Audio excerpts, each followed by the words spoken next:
अब हम बात करने वाले हैं, एक क्वेश्चन आता है केमिस्ट्री में, how to distinguish between these pairs of compounds.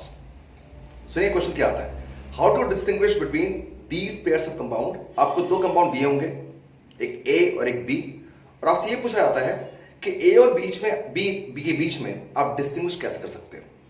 अब बच्चा क्या करता है, जैसे आपसे पूछा कि इथेनॉल और प्रोपेनॉल में डिफरेंस क्या है, कैसे डिस्टिंग्विश करोगे, तो बच्चा बोलता है इसमें 2 कार्बन है, इसमें 3 कार्बन है। गलत, ऐसे नहीं करना आपको। जब भी आपसे क्वेश्चन पूछा जाता है कि आपको डिस्टिंग्विश करना है बिटवीन दीज टू कंपाउंड्स, तो आपको कोई केमिकल रिएक्शन प्लान करनी पड़ती है। एक ऐसी केमिकल रिएक्शन आपको प्लान करनी पड़ती है जो एक देता हो और एक नहीं देता हो। दोबारा बोल रहा हूं, जब भी आपसे कोई क्वेश्चन पूछता है कि how to distinguish between these pairs of compound, तो आपको इक्वेशन ऐसी प्लान करनी पड़ती है जो एक कंपाउंड देता हो और दूसरा कंपाउंड नहीं देता हो। अब इसका प्लान कैसा होता है, तो हम बात कर रहे हैं एल्डिहाइड एंड कीटोन्स चैप्टर की, और हम इस बात की बात करेंगे कि अगर इस चैप्टर में जितने भी कंपाउंड्स हैं इनके बीच में अगर ऐसा डिस्टिंग्विश का पेयर आ जाए तो आप उसको कैसे हैंडल करोगे। देखते हैं कैसे करते हैं। तो चलिए पहले आप ये देखिए कि चाहे वो एल्डिहाइड हो चाहे कीटोन हो, 3 चीजें हैं इस चैप्टर में, aldehyde, ketones and carboxylic acid. ठीक है, तो पहले एल्डिहाइड कीटोन्स की बात करेंगे और फिर बात करेंगे कार्बोक्सिलिक एसिड के बारे में। चलिए, तो एक कंपाउंड दे रखा है आपको जिसमें एल्डिहाइड कीटोन दिख रहा है आपको, और एक दूसरा कंपाउंड है जिसमें आपको एल्डिहाइड कीटोन्स नहीं दिख रहा है। तो स्टार्ट कहां से करते हैं। एल्डिहाइड कीटोन्स में दोनों में एक फंक्शनल ग्रुप कॉमन होता है जिसको बोलते हैं कार्बोनिल ग्रुप। कौन सा ग्रुप है, कार्बोनिल। तो यहां से हम शुरुआत करते हैं, और कार्बोनिल ग्रुप के लिए जो टेस्ट आप प्लान करते हैं, जो टेस्ट होता है वो टेस्ट होता है आपका, मैं लिखता हूं, वो टेस्ट होता है आपका 2,4-DNP, यानी 2,4 डाइनाइट्रोफिनाइल हाइड्रोजन। इसका पूरा जो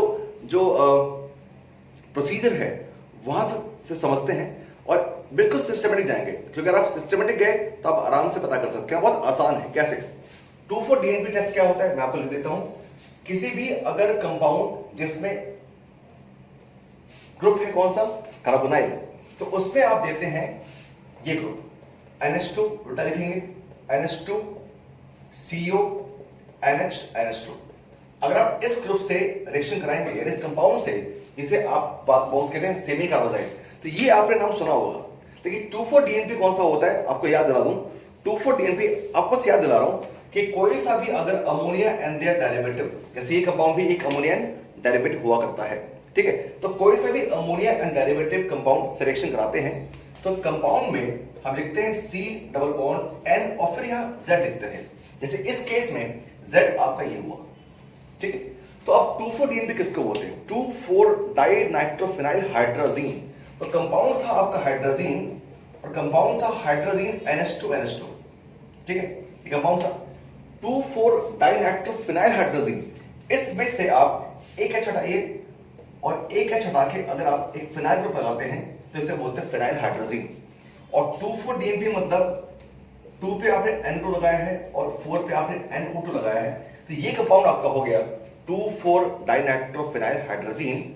और इसको अगर जरा से थोड़ा सा अच्छे से लिखेंगे, इसको अगर आपने किसी भी कंपाउंड में जिसमें कार्बोनाइल ग्रुप है रिएक्शन कराएंगे, तो रिएक्शन ये होती थी कि डबल बॉन्ड ऐसा था, N सिंगल बॉन्ड N, यहां पे H आया, यहां पर आपके पास आया फिनाइल ग्रुप, यहां पर NO2 बनाया और यहां पे NO2 हुआ, और ये आपका हुआ 2,4 डाइनाइट्रोफिनाइल हाइड्राजोन। और इन हाइड्रोजोन्स का जो कलर आता था वो कलर आता है ऑरेंज रेड, यानी ये ऑरेंज रेड कलर के प्रेसिपिटेट देते थे। तो ये रिएक्शन है जिसके बेसिस पे आप वो कंपाउंड जिसमें कार्बोनाइल ग्रुप है वो, और जिसमें नहीं है आप उसे डिस्टिंग्विश कर सकते हैं। जैसे फॉर एग्जांपल, अगर मान लीजिए आपको कहा जाता है कि भाई एक कंपाउंड अल्कोहल है CH5OH और एक कंपाउंड आपके सामने CH3CHO है, तो साफ पता लगा सकते हैं आप कि CH3CHO में ये ग्रुप है और C2H5OH में ये ग्रुप नहीं है। तो जो टेस्ट आप प्लान करने वाले हैं वो टेस्ट आप प्लान करने वाले हैं 2,4-DNP, जो कि वो ये कंपाउंड देगा टेस्ट और ये कंपाउंड नहीं देगा। और इस कंपाउंड की जब रिएक्शन होगी तो आप लिखेंगे CH3CHO, इधर भी CH3 CHO, ये आपका इथेनल का 2,4 डाइनाइट्रोफिनाइल हाइड्रोजोन बन गया। तो इथेनल 2,4 डाइनाइट्रोफिनाइल हाइड्रोजोन बन जाएगा, जिसका कलर कैसा आएगा? Orange red. तो ऑरेंज रेड कलर का प्रेसिपिटेट अगर आएगा तो वो आपका टेस्ट होगा 2,4-DNP। ठीक, सिंपल है। फिर भी एक बार और सुन लीजिए कि अगर आपका कंपाउंड आता है इथेनॉल एंड इथेनल, इसके बीच में डिस्टिंग्विश करना हो तो आप साफ देख सकते हैं कि इस कंपाउंड में आपके पास एक कार्बोनाइल ग्रुप है, और जो ये कंपाउंड आपके पास है ये वाला, इसमें कार्बोनाइल ग्रुप नहीं है। तो इन दोनों में डिस्टिंग्विश करने के लिए आप जिस टेस्ट को यूज करने वाले हैं वो टेस्ट यूज करने वाले हैं आप 2,4-DNP टेस्ट, जिसके रिएक्शन में लिखी है। तो रिएक्शन में एग्जांपल ये है, अगर CH3CHO होता तो H2O रिमूव कर लेते हैं आप, एंड फाइनली आपको मिलता है एक 2,4 डाइनाइट्रोफिनाइल हाइड्रोजोन, राइट। और हाइड्रोजोन्स कंपाउंड्स का, जैसे यहां इथेनॉल है, इस कंपाउंड का हाइड्रोजोन है उसका कलर आएगा ऑरेंज रेड प्रेसिपिटेट के फॉर्म में। चलिए ये रिएक्शन के स्क्रीनशॉट ले लीजिए इसका। अब जरा आगे बात करते हैं। इसके बाद ये हो गया। नेक्स्ट देखिए, अभी हमने सिर्फ इतना देखा कि एक ऐसा कंपाउंड जिसमें कार्बोनिल ग्रुप है उसमें, और एक ऐसा ग्रुप जिसमें कार्बोनिल ग्रुप नहीं है उसमें आप डिस्टिंग्विश कैसे कर सकते हैं, और आपने टेस्ट किया है 2,4-DNP टेस्ट। ये पहला टेस्ट हुआ। अच्छा, अब देखिए ये जो कंपाउंड है कार्बोनिल, ये आपका किस किस में हो सकता है? ये आपका हो सकता है एल्डिहाइड में, और ये हो सकता है कंपाउंड कीटोन्स में। अब इंपॉर्टेंट बात ये आती है कि आप में से कुछ लोग बोलेंगे कि सर कार्बोक्सिलिक एसिड को भी इसमें आप इंक्लूड कर दीजिए, कार्बोक्सिलिक एसिड को। तो डियर बात ये है कि carboxylic acid never gives you any reaction of carbonyl group. थोड़ा सा सीधा कर देता हूं, आपको शायद थोड़ा सा ऐसा लगे। Carboxylic acid never gives you any reaction of carbonyl group. उसकी वजह सुन लीजिए, क्योंकि 2,4-DNP टेस्ट कार्बोक्सिलिक एसिड नहीं देते। क्यों नहीं देते? क्योंकि इसमें एक्चुअल में अगर एक सिंपल सा कार्बोक्सिलिक एसिड लेंगे आप, लाइक CH3COOH, इस सिंपल से कंपाउंड की बात करें तो इसमें चेक कीजिएगा A double bond B, B single bond C। दोबारा चेक कीजिए, A double bond B single bond C, इसमें आएगा रेजोनेंस। और अगर रेजोनेंस है तो कार्बोक्सिलिक एसिड में जो स्ट्रक्चर आप एक्सपेक्ट कर सकते हैं वो एक्सपेक्ट आप कर सकते हैं इस O, यहां पे H और यहां पे चार्ज पॉजिटिव, ये वाला। तो आप समझ सकते हैं कि इसमें जो टिपिकल जो कार्बोनाइल ग्रुप होता है वो होता ही नहीं है। तो इसी वजह से carboxylic acid never gives you reactions of carbonyl group. तो इसलिए इसकी प्लानिंग हमारी डिफरेंट होगी। ठीक है, तो अब बात ये आती है कि हमने देखा कि भाई कार्बोक्सिलिक एसिड को थोड़ा तोड़ देते हैं, यानी ये अलग से बात करेंगे। ठीक, अब हमारे पास दो पॉसिबिलिटी है। अगर किसी ग्रुप में कार्बोनाइल है तो दो पॉसिबिलिटी है, या तो एल्डिहाइड होगा या फिर कंपाउंड हो सकता है आपका कीटोन। अब how can you distinguish between aldehyde and ketones? तो दो टेस्ट है। अगर आपको डिस्टिंग्विश करना हो आप एक उनमें से एक कीजिए, टॉलरेंस टेस्ट। टॉलरेंस टेस्ट, तो आपने जो टेस्ट यूज करना है, मैं जरा डिस्टिंग्विश करने के लिए आप इस टेबल को बनाते रहिएगा मेरे साथ साथ। जिस टेस्ट को लेके आप डिस्टिंग्विश करेंगे बिटवीन एल्डिहाइड्स एंड कीटोन्स, वो आपका टॉलरेंस टेस्ट होगा। क्या एल्डिहाइड ये टेस्ट देते हैं और टॉलरेंस और कीटोन्स ये टेस्ट नहीं देता? इसलिए मैंने टॉलरेंस यहां लिखा है, जिससे आपको ये समझ में आएगा कि एल्डिहाइड्स टॉलरेंस टेस्ट देते हैं और कीटोन्स टॉलरेंस टेस्ट नहीं देते। अब टॉलरेंस टेस्ट क्या था? Ammoniacal silver nitrate solution, ammoniacal silver nitrate solution को अगर आपने एल्डिहाइड दे दिया तो टॉलरेंस रीजेंट एक माइल्ड ऑक्सीडाइजिंग एजेंट होता है। Tollens reagent mild oxidising agent होता है, इसलिए वो एल्डिहाइड को ऑक्सीडाइज कर पाता है। किसको? एलिफेटिक को भी और एरोमेटिक को भी। ठीक है, अभी मैं बताऊंगा आपको इसके बारे में भी, लेकिन फिलहाल टॉलरेंस रीजन एल्डिहाइड को आराम से ऑक्सीडाइज कर पाता है। तो ध्यान सुनिएगा, बहुत ध्यान सुनिएगा। अगर टॉलरेंस रीजन की बात करेंगे तो टॉलरेंस रीजन का जनरल फॉर्मूला लिखते हैं आप लिखते हैं AgNH3 होल ट्वाइस और चार्ज पॉजिटिव। ये एक माइल्ड ऑक्सीडाइजिंग एजेंट है। दोबारा बोल रहा हूं, ये कंपाउंड एक आपका माइल्ड ऑक्सीडाइजिंग एजेंट है। तो अगर आपने एल्डिहाइड यूज कर लिया तो एल्डिहाइड RCHO है, इससे रिएक्शन करेगा, और मीडियम आप लेंगे अल्कलाइन OH नेगेटिव आयन। तो रिएक्शन क्या होती थी चेक करते हैं। ये aldehyde get oxidise, aldehyde oxidise होने पे बनाएगा कार्बोक्सिलिक एसिड प्लस अगर किसी का ऑक्सीडेशन है तो किसी का रिडक्शन पक्का होगा। रिडक्शन होता सिल्वर का, और सिल्वर अपने आप को चेंज करता है +1 से 0 स्टेट में, तो इसका रिडक्शन हुआ है।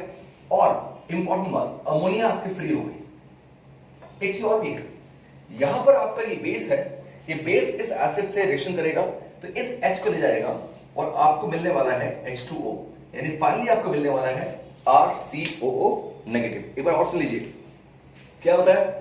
एल्डिहाइड्स और कीटोन्स में अगर आप डिस्टिंग्विश करना चाहते हैं तो जो बेस्ट टेस्ट है वो होता है आपका Tollens test. And Tollens reagent is what, ammoniacal silver nitrate solution को आप बोलते हैं टॉलरेंस रीजेंट, और एक माइल्ड ऑक्सीडाइजिंग एजेंट हुआ करता है। तो आपने क्या किया, आपने एल्डिहाइड लिया, टॉलरेंस रीजेंट ले लिया, माइल्ड ऑक्सीडाइजिंग एजेंट है, और ये क्या करेगा, ये ऑक्सीडाइज करेगा किस मीडियम में, अल्कलाइन मीडियम में। एल्डिहाइड को चेंज किसने किया, कार्बोक्सिलिक एसिड में। कार्बोक्सिलिक एसिड में से इसने एज ए बेस अटैक कर दिया, कार्बोक्सिलेट आयन बनता है और H2O बाहर निकलता है और सिल्वर हो गया आपका फ्री। किसी किसी बुक में आपको मिलेगा अगर Ag2O, तभी कंफ्यूज मत होइएगा, ये बिल्कुल ठीक बात है, क्योंकि जब आप अमोनिकल सिल्वर नाइट्रेट सॉल्यूशन बना रहे होते हैं तो सबसे पहले एक्चुअली आपको Ag2O का प्रेसिपिटेट ही मिलता है जो फाइनली डिसॉल्व हो जाता है एक्सेस ऑफ अमोनिया में, राइट। और डिसॉल्व होने के बाद आपको इस तरह कॉम्प्लेक्स की रचना मिलती है। तो अगर आपको कभी भी Ag2O मिलता है या ये मिलता है, दोनों ही ठीक है, राइट, दोनों ही बिल्कुल ठीक है। चलिए, तो अब ये आपका टॉलरेंस टेस्ट है जो एल्डिहाइड्स देते हैं, कीटोन्स नहीं देते हैं, और इसके बेसिस पे आप एल्डिहाइड्स को आराम से डिस्टिंग्विश कर सकते हैं। अब आता है ये हो गया, एल्डिहाइड्स को आप डिस्टिंग्विश कर सकते हैं। अब एल्डिहाइड दो टाइप के होते हैं भाई, एक तो एलिफेटिक और एक एरोमेटिक। तो अगर एल्डिहाइड हुआ तो दो टाइप के होंगे, एक होता है एलिफेटिक और एक आपका होता है एरोमेटिक। तो दो तरह के एल्डिहाइड्स हो गए, एक एलिफेटिक और एक एरोमेटिक, तो दो तरह के एल्डिहाइड्स हैं। अब बात ये आती है इनमें हम कैसे डिस्टिंग्विश करें। तो इनको डिस्टिंग्विश करने के लिए हम एक ऐसा एजेंट लेते हैं, ऐसा रीजन लेते हैं जो एक से रिएक्शन करेगा और एक से रिएक्शन नहीं करेगा। तो हम अब लेते हैं फेरिंग्स रीजेंट। मैं लेता हूं फेरिंग्स रीजेंट, लिखता हूं यहां पे। तो वो आपका जो रीजेंट होगा वो फेरिंग्स रीजेंट होगा, फेरिंग्स रीजेंट, राइट, जो एलिफेटिक टेस्ट देगा और एरोमेटिक टेस्ट नहीं देता। मैं लिख देता हूं कि एरोमेटिक ये टेस्ट नहीं देते हैं, ये होगा। अब फेरिंग टेस्ट किसको बोलते हैं। फेरिंग सॉल्यूशन दो कंपोनेंट से मिलकर बनता है, एक बोलते हैं फेरिंग सॉल्यूशन ए और एक बोलते हैं फेरिंग सॉल्यूशन बी। तो आप बता दूं आपको, फेरिंग सॉल्यूशन की बात करते हैं, जो फेरिंग रीजेंट है, फेरिंग रीजेंट, वो दो चीज से मिलेगा, Fehling solution A and Fehling solution B. अब ये चेक करते हैं कि फेरिंग सॉल्यूशन ए किसको बोलते हैं। तो फेरिंग सॉल्यूशन ए आपका होता है एक्वस कॉपर सल्फेट, ठीक है। और फेरिंग सॉल्यूशन जो बी होता है उसको हम बोलते हैं सोडियम पोटेशियम टार्ट्रेट, इसको बोल देते हैं सोडियम पोटेशियम टार्ट्रेट। इसका एक और नाम बोलते हैं रोसेल सॉल्ट, प्रॉब्ली ये स्पेलिंग है रोसेल सॉल्ट, ठीक है। तो आप देखिए सोडियम पोटेशियम टार्ट्रेट या रोसेल सॉल्ट इसका नाम बोलते हैं।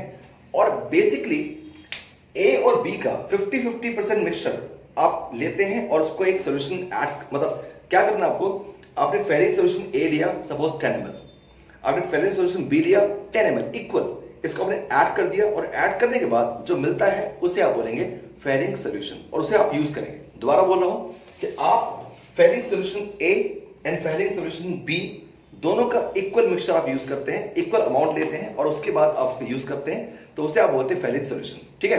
अब रोल क्या है इसका, नेचर क्या है इसका, तो पता ये लगता है ferric solution is again a very mild oxidising agent.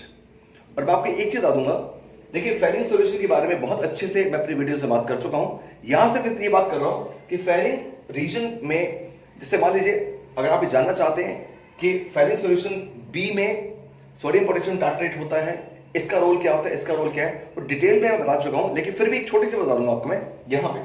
छोटी सी बात यह है कि अगर आप रिएक्शन देखोगे तो पता लगता है किसका रोल आ रहा है और कैसे आ रहा है, तो वो चेक करते हैं। फेरिक्स रीजन में हमने बोला एक्वस कॉपर सल्फेट सॉल्यूशन है और दूसरा है सोडियम पोटेशियम टार्ट्रेट। तो एल्डिहाइड्स आप चेक करते हैं, एल्डिहाइड कौन सा, एलिफेटिक एल्डिहाइड ये टेस्ट देंगे और एरोमेटिक एल्डिहाइड्स टेस्ट नहीं देते हैं।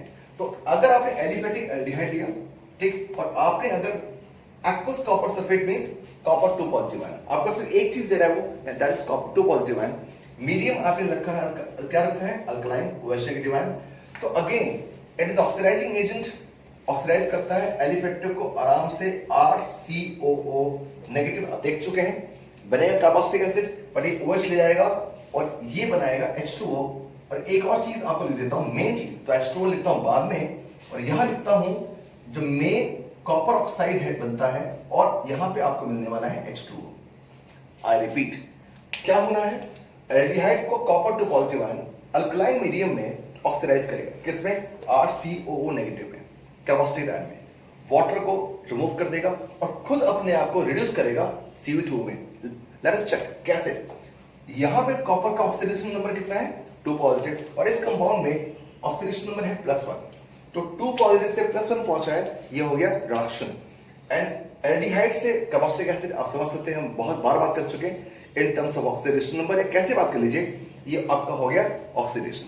अब इंपॉर्टेंट बात यह है, हम ये बात अक्सर बोलते हैं कि भाई ये जो आपका फेरिक सोल्यूशन है और टॉलरेंस रीजेंट है, इनको हम ऐसा क्यों बोलते हैं कि एलिफेटिक में काम आएगा दोनों, एरोमेटिक में सिर्फ एक काम आ सकता है। मतलब जो एरोमेटिक है उसको ऑक्सीडाइज कर सकता है टॉलरेंस रीजेंट, फेरिक रीजेंट उसे ऑक्सीडाइज नहीं कर पाता। उससे एक वजह है, इसकी जो वजह है वो वजह आता है इलेक्ट्रोकेमिस्ट्री से। इलेक्ट्रोकेमिस्ट्री में कुछ डेटा आपने पढ़े होंगे, और वो वजह बता रहा हूं आपको, इसे आप नोट कर लीजिएगा, स्क्रीनशॉट ले लीजिएगा। वजह क्या है, कैसे ऐसा होता है कि टॉलरेंस रीजन पावरफुल है as compared to ferric solution. अच्छा, ऐसा कैसे चेक करते हैं? टॉलरेंस रीजन में चेंज होता है, Ag पॉजिटिव अपने आप को चेंज करता है Ag में, ठीक, और इसमें कॉपर 2 पॉजिटिव अपने आप को चेंज करना है Cu1 पॉजिटिव करेगा। अब कोई भी सब्सटेंस कितना अच्छा ऑक्सीडाइजिंग एजेंट या कितना अच्छा रिड्यूसिंग एजेंट होगा, तो इस बात पे डिपेंड करता है कि इसकी E0 की वैल्यू क्या है। दिया आपने क्लास 11th में हल्का सा पढ़ा था E0 की वैल्यू, हल्की सी बात पढ़ी थी। क्लास 12th में आप बात करते हैं इलेक्ट्रोकेमिस्ट्री में, और अच्छे से पढ़ते हैं आप, वहां पे E0 के टर्म से बात करते हैं। और अगर मैं E0 की बात करूं तो E0 की जो वैल्यू आती है इस कपल के लिए, यानी E0 की वैल्यू मैं लिखता हूं, E0 की वैल्यू इस कपल के लिए, पहले कपल के लिए लिखता हूं, E0 की वैल्यू आती है Ag पॉजिटिव / Ag, इसके लिए आती है प्लस का 0.80 वोल्ट। और E0 की वैल्यू जो Cu2 पॉजिटिव है से Cu, अगर मान लीजिए मैं आपको ये भी कहता हूं, सपोज मुझे याद नहीं है, कि कितनी होती है, तो कॉपर 2 पॉजिटिव से कॉपर की जो वैल्यू है तकरीबन प्लस का 0.34 होती है, तो सर आसपास होगी। तो मान लेते हैं प्लस का 0.34 के आसपास है, तो सर मान लीजिए 0.30 के आसपास तो होगी। तो Cu2 पॉजिटिव से Cu1 पॉजिटिव वैल्यू प्लस का 0.30 के आसपास है, मान लीजिए कितने, क्या वोल्ट है, मान लीजिए। अब बात ये आती है, सिल्वर का वैल्यू कितनी आ रही है? प्लस का 0.80 वोल्ट, और कॉपर की वैल्यू कितनी आती है? प्लस का 0.30। अब ध्यान सुनिए बच्चे, ये वैल्यूज हैं रिडक्शन पोटेंशियल की, ये वैल्यूज हैं रिडक्शन पोटेंशियल की, ये वैल्यूज हैं रिडक्शन पोटेंशियल की, यानी कि अपने आप को रिड्यूस करने की पावर। जिस सब्सटेंस का या जिसके लिए रिडक्शन पोटेंशियल की वैल्यू जितनी ज्यादा होगी वो उतना अच्छा ऑक्सीडाइजिंग एजेंट होगा, क्योंकि अपने आप को रिड्यूस करने की टेंडेंसी उसकी ज्यादा है। मैं दोबारा बोल रहा हूं, जिस भी कपल के लिए रिडक्शन पोटेंशियल की वैल्यू जितनी ज्यादा होगी वो उतना अच्छा ऑक्सीडाइजिंग एजेंट होगा। यानी कि Ag पॉजिटिव से Ag वैल्यू कितनी आ रही है? प्लस का 0.80, राइट, और इसकी वैल्यू कितनी आ रही है? प्लस का 0.30, यानी ये अच्छा ऑक्सीडाइजिंग एजेंट होगा। तो आपको प्रूफ दिया मैंने, आपको किस बेसिस पे कह सकते हैं? हम बोलते हैं कि टॉलरेंस रीजन स्ट्रांग होता है, फेरिक वीक होता है। कभी भी कहीं भी अगर ऐसा कोई कंपैरिजन बनता है तो उसका तरीका यह है, उसे रटने की जरूरत नहीं है, उसका एक लॉजिक होता है। लॉजिक ये है कि जो आपका सिल्वर पॉजिटिव से सिल्वर का जो आप नोशन ढूंढते हैं कि रिडक्शन पोटेंशियल की वैल्यू, वो आती है प्लस का 0.80 इन केस ऑफ सिल्वर, और कॉपर के केस में यही आता है प्लस का 0.30। This is better oxidising agent as compared to this. और हाँ, एरोमेटिक एल्डिहाइड्स को ऑक्सीडाइज करना मुश्किल होता है एज कंपेयर टू एलिफेटिक। उसके बहुत सारे वजह होते हैं, वो एक अलग सी क्लास हो जाएगी। तो आपसे भी तरह मान के चलिएगा कि एलिफेटिक एल्डिहाइड्स को ऑक्सीडाइज करना आसान है एरोमेटिक एल्डिहाइड्स को ऑक्सीडाइज करना मुश्किल होता है, इसलिए फेरिक सॉल्यूशन एलिफेटिक को कर पाता है बट एरोमेटिक को नहीं कर पाता। तो अब एक बार नक्शा देख लीजिए, हमने क्या क्या बात की अब तक हमने ये बात की, इसे आप नोट कर लीजिएगा। हमने अब तक ये बात की है कि अगर किसी कंपाउंड में कार्बोनाइल ग्रुप है और किसी में नहीं है, तो पहला अब टेस्ट है 2,4-DNP 2,4-डाइनाइट्रोफिनाइल हाइड्रोजीन, जिसकी वजह से आप एक वो कंपाउंड जिसमें कार्बोनाइल ग्रुप है और एक जिसमें नहीं है उससे आप आराम से डिस्टिंग्विश कर सकते हैं।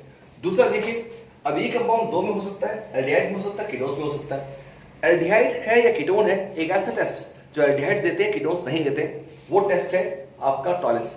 हालांकि मैं एक और बात बताऊंगा आपको कि ये स्टेटमेंट भी रॉन्ग है कि कीटोन्स टॉलेंस टेस्ट नहीं देते। मैं बताऊंगा आपको कौन से ऐसे कीटोन्स हैं जो टॉलेंस टेस्ट भी देते हैं। चलिए मैं अभी बताता हूं, बाद में हो सकता है मैं भूल जाए इस बात को, तो अभी बताता हूं आपको कि ऐसा मत सोचिएगा कि कीटोन्स अगर हैं, आपके बुक में साफ लिखा है ketones does not give Tollens test, this is wrong statement. क्यों? क्योंकि अगर अल्फा हाइड्रोक्सी कीटोन है, यानी अगर कीटोन्स में अल्फा हाइड्रोक्सी ग्रुप है, यानी कीटोन्स के अगर अल्फा पोजीशन पे OH है, तो वो एक रीअरेंजमेंट रिएक्शन देता है, Lobry de Bruyn Ekenstein rearrangement reaction. Lobry de Bruyn Ekenstein rearrangement reaction नाम है इस रीअरेंजमेंट रिएक्शन का, जिसकी वजह से वो टॉलेंस टेस्ट देता है। आई रिपीट, ये स्टेटमेंट बिल्कुल गलत है कि ketones Tollens test does not give at all. नहीं, अगर अल्फा हाइड्रोक्सी कीटोन है तो टॉलेंस टेस्ट देते हैं, और इसी बेसिस पे जो फ्रक्टोज का मॉलिक्यूल होता है वो भी आपको टॉलेंस टेस्ट देता है, उसके बावजूद कि उसमें एक कीटोनिक ग्रुप होता है। तो अब बट इन जनरल आपको बोर्ड तक नहीं करेगा कि आपको ऐसा कोई कंपाउंड नहीं देगा जिसमें अल्फा हाइड्रोक्सी कीटोन आपको दे दे, ठीक है। लेकिन आपको ये बात याद रहनी चाहिए जो मैंने आपको कही। तो इन जनरल हम बोलेंगे कि एलिफेटिक और एरोमेटिक की बात हम बाद में कर रहे थे, पहले बात करें एल्डिहाइड और कीटोन्स। इसमें जो डिस्टिंग्विश करेगा वो टॉलेंस टेस्ट करेगा। अब आपके पास एल्डिहाइड्स दो टाइप के हो सकते हैं, एलिफेटिक और एरोमेटिक। इनमें डिस्टिंग्विश करने के लिए आप यूज करेंगे फेरिंग्स। क्यों? क्योंकि रीजन ये है, फेरिंग्स अच्छा ऑक्सीडाइजिंग एजेंट नहीं होता है और टॉलेंस अच्छा ऑक्सीडाइजिंग एजेंट होता है, इसलिए फेरिंग सॉल्यूशन एरोमेटिक एल्डिहाइड्स को ऑक्सीडाइज नहीं कर पाता है, वो सिर्फ एलिफेटिक एल्डिहाइड्स को ऑक्सीडाइज कर पाएगा। चलिए अब आगे बात करते हैं। इसके बाद हम बात करते हैं नेक्स्ट, और ये नेक्स्ट बात क्या होती है, वो ये होती है कि भाई कीटोन्स से टेस्ट कैसे करेंगे। बात करते हैं, कीटोन्स दो तरह के होते हैं बेटा, कीटोन्स दो तरह के होते हैं। एक तो सिंपल कीटोन है, या इसमें मैं लिखता हूं सिंपल कीटोन, आप कंफ्यूज मत हो, मैं आपको सिंपल सी बात लिखता हूं। एक सिंपल कीटोन है जो कीटोन है, और दूसरा आपको है मिथाइल कीटोन। दूसरा आपके पास है मिथाइल कीटोन। तो दो तरह कीटोन है, मैंने जानबूझ के लिखा है सिंपल कीटोन, ऐसा कोई टर्म होता नहीं, बट आपको ये बताने के लिए कि मिथाइल कीटोन के अलावा जो भी कीटोन्स होगा उसे आप सिंपल कीटोन बोल दीजिए, राइट। और दूसरा है आपका मिथाइल कीटोन्स। अब मिथाइल कीटोन किसको बोलते हैं, एग्जांपल लीजिए, जैसे मान लीजिए यहां पे आपके पास CH3 COCH3 है, ये जो ग्रुप होता है इसको बोलते हैं हम methyl ketone, methyl ketone, right. कोई भी कंपाउंड जिसमें ये ग्रुप ऑलरेडी मौजूद हो, पहली बात, कोई सा भी कंपाउंड जिसमें ग्रुप ऑलरेडी मौजूद हो या ऑक्सीडेशन से ये कंपाउंड देता हो, वो दोबारा बोल रहा हूं, कोई भी ग्रुप जिसमें ये कंपाउंड, ये जो ग्रुप है स्पेसिफिक मौजूद हो या ऑक्सीडेशन पे ये ग्रुप देता हो, तो वो आपको एक टेस्ट देते हैं जिसको बोलते हैं आयोडोफॉर्म टेस्ट, ठीक है, या हैलोफॉर्म टेस्ट बोलते हैं इसको। तो ये जो कंपाउंड्स होते हैं मिथाइल कीटोन वाले, ये आपको एक टेस्ट देने वाले हैं, और मैं लिखूंगा स्पेसिफिक टेस्ट। तो अब कैसे आप डिस्टिंग्विश कर सकते हैं, तो मैं लिखता हूं कीटोन्स में आपको डिस्टिंग्विश करना हो तो आप जिस टेस्ट को यूज करने वाले हो उसको आप बोलते हैं आयोडोफॉर्म टेस्ट। क्या बोलते हैं आप? Iodoform test. तो अब क्लियर हो गया कि आपको कैसे डिस्टिंग्विश करना है। और अब बचती है किसकी बारी, कार्बोक्सिलिक एसिड के लिए। तो कार्बोक्सिलिक एसिड अलग से है, उसके लिए सिर्फ एक टेस्ट कर सकते हैं।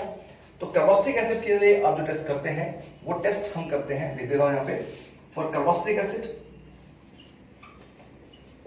जो आप टेस्ट करते हैं। सो फॉर कार्बोक्सिलिक एसिड हम क्या करेंगे, कार्बोक्सिलिक एसिड के लिए आप जो टेस्ट करते हैं वो आप करते हैं सोडियम बाइकार्बोनेट टेस्ट। तो एक ही टेस्ट है, इसे आप बोलते हैं सोडियम बाइकार्बोनेट टेस्ट, ठीक है। और बहुत सिंपल सी बात है, किसी भी कार्बोक्सिलिक एसिड को अगर आपने चेक कर दिए, किसी भी कार्बोक्सिलिक एसिड को अगर आपने मेटल बाइकार्बोनेट या मेटल कार्बोनेट मेटल बाइकार्बोनेट या मेटल कार्बोनेट आपने दे दिया तो it form salt, water and carbon dioxide.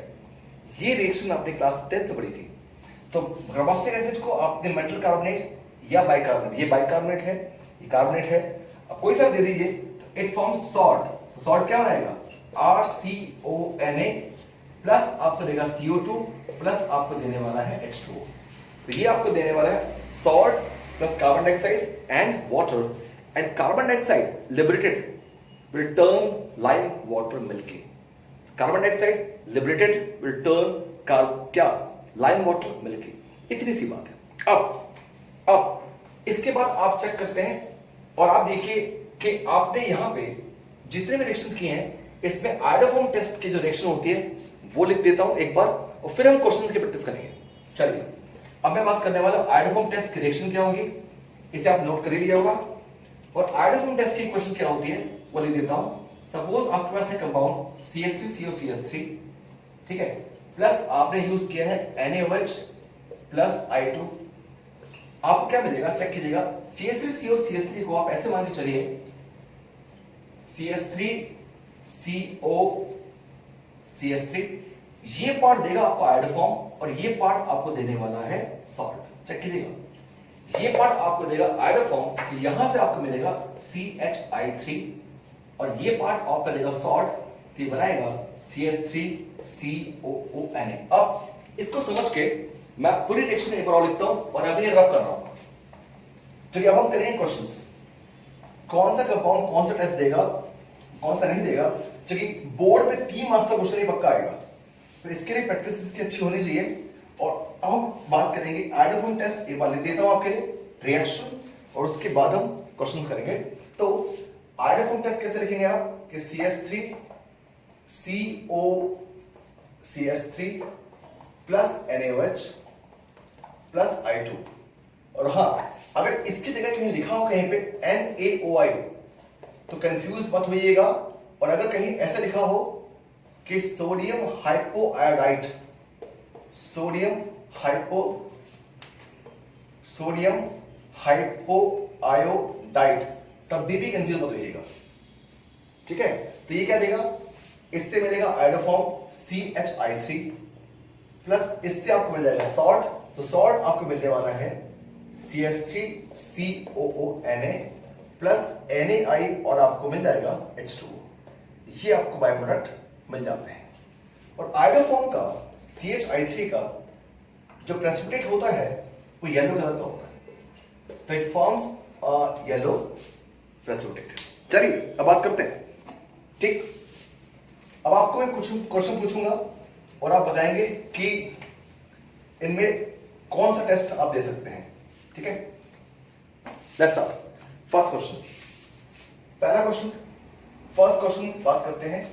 पहला पेयर है कंपाउंड का कि अगर आपसे पूछा जाए कि C2H5OH और CH3CHO, यही क्वेश्चन मैंने पूछा आपसे कि इसमें कौन सा टेस्ट करेंगे, तो बताइए टेस्ट कौन सा करेंगे, बताइए कौन सा करेंगे। देखिए इसमें कार्बोनिल ग्रुप नहीं है, इसमें है, तो टेस्ट होगा आपका 2,4-DNP। नेक्स्ट पार्ट, आपसे क्वेश्चन पूछा गया कि कंपाउंड है CH3CHO, ठीक, और CH3COCH3, इसमें कौन सा टेस्ट करेंगे, तो चेक कीजिएगा।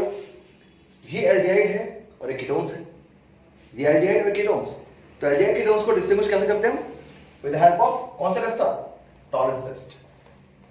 तो टॉलेंस टेस्ट आप देते हैं और आप इसे डिस्टिंग्विश कर सकते हैं। चलिए थर्ड क्वेश्चन, थर्ड आपसे पूछ लिया गया कि CH3 CH2 CO CH2 CH3 एक कंपाउंड ये है और दूसरा कंपाउंड आपको दे रखा है CH3 CO CH2 CH3। इसमें आप कौन सा टेस्ट से डिस्टिंग्विश करेंगे, कौन सा टेस्ट करेंगे बताइए, एनीवन बोलिए।